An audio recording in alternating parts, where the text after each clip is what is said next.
Sanadka markuu ahaa 1894kii, wadaad Kirishtaan ah ayaa ka badbaadiyay wiil 4 sano jir ah inuu biyo ku qarqamo. Wiilkaas magaciisu waxa uu ahaa Adolf Hitler. Ninkani waa ninka ugu faqiirsan adduunka, waxaa lagu leeyahay lacag deen ah oo dhan $4.9 bilyan. Kani waa kafeega ugu daran adduunka, waxaa ku jira 200% oo daroogada kafaa'iinka ah. Waxaa kaliya loogu talagalay dadka raba inaysan 3 maalin seexan.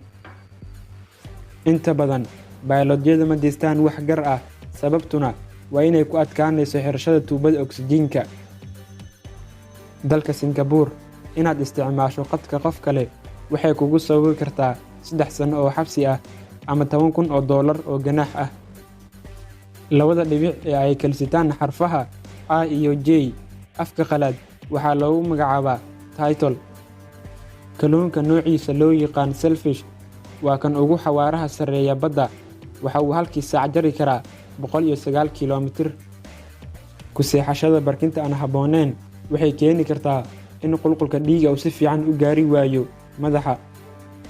Xayawaanka ugu hurdada yar dhanka beriga waa geriga. Waxa uu seexdaa kaliya 35 daqiiqo maalin walba, halka nabiriga noociisan uu yahay xayawaanka ugu hurdada yar dhammaan beriga iyo badda.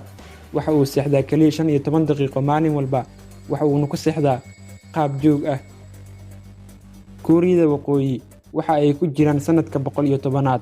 Waxa ay tirsadaan sanadka uu dhashay Kim Il Sung oo ah aasaasihii waddankooda. Murqaha indhaha waa kuwa ugu firfircoonida badan dhammaan murqaha jirka. Waxay dhaqdhaqaaq sameeyaan maalin walba wax ka badan 100,000 oo jeer. Xirashada surwaalka jeeniska buluuga ah waa ka xaaraan dalka Kuuriyada Waqooyi.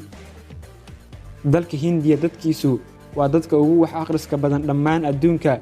Wax ka badan 10 saacadood ayay isbuuc walba wax akhriyaan. Talow Soomaaliya kaalintii ayay ku jirtaa.